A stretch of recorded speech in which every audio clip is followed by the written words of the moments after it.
Their mission is straightforward: provide the homeless with shelter and assistance toward independence.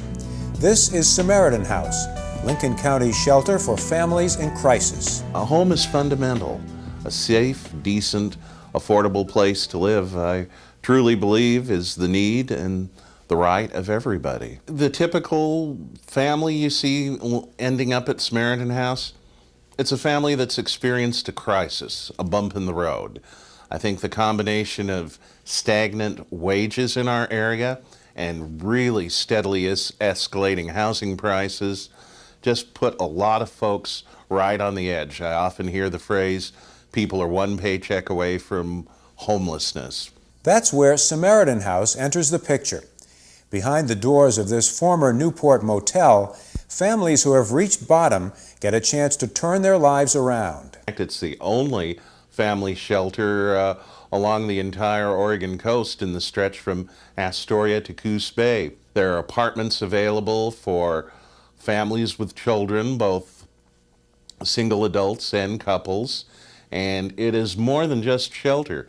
There is a whole program, parenting classes, money management classes. People learn how to overcome the obstacles that have landed them in a situation of homelessness in the first place. There are really two components to Samaritan House. The family shelter houses those who desperately need a roof over their heads and meals for themselves and their children. Then there's the next step, a transitional shelter where families are given the opportunity to start on the road to self-sufficiency and stable housing. It's helping families with children get their lives back on track. This is emergency shelter and transitional shelter for these families, but it's also a whole resource, a whole program offering the opportunity for people to improve their money management skills, build or rebuild their credit history, parenting classes, and really help these folks become productive members of the community once more. We're serving those that really are in need, and that we've managed to develop a program that does seem to give them the opportunity to really get back on their feet and not just, be turning them back out on the street at the end of 30 days and having them go back to the same crisis situation that they were in, or not get stable enough to maintain that.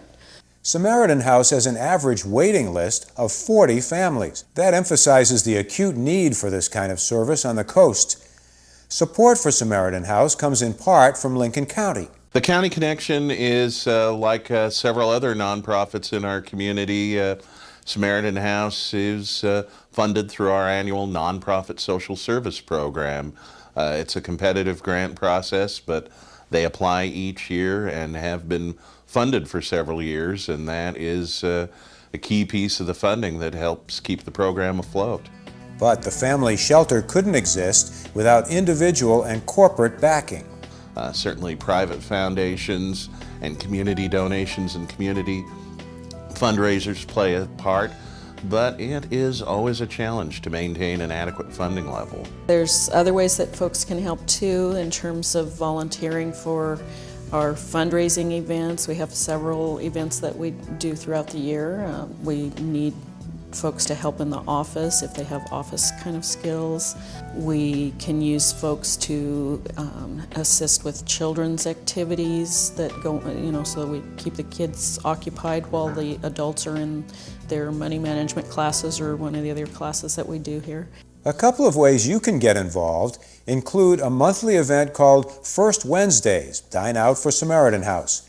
Each month, a different Lincoln County restaurant donates part of its proceeds to help provide shelter to homeless families. Samaritan House also keeps a wish list of supplies needed to keep the shelter running. We ask people not to bring us things that we don't have on our list, because we really do not have any storage space here. So we only ask for things that we have a current need for. And coming up on March 17th is the most important fundraiser of the year for Samaritan House. It's the Seafood Cook-Off, jointly run with the Newport Fishermen's Wives. That's going to be taking place on the day of the annual Blessing of the Fleet. And we were approached by the fishermen's wives wanting to add a new event to that day, and it's going to be taking place that evening at Newport Middle School. So it will be an opportunity for both professional and amateur chefs to try their hand at their best seafood creation, and the folks who attend will have a chance to sample lots of good eats and help Samaritan House at the same time. Those involved in the critical problem of homelessness stress there's nothing more satisfying than taking in a family who's hit bottom, helping them get the courage and resources toward a new beginning. Those that got into meth use, it is possible for people to recover from that, and I think that's some of the ones that have most impressed me recently are those that have managed to not only get off of that, but to rebuild their connections with their children and find employment and really return to a, quote, normal kind of life. Here's how you can learn much more about Samaritan House, including all their upcoming events. Log on to their website, or you can call the shelter at the number on your screen.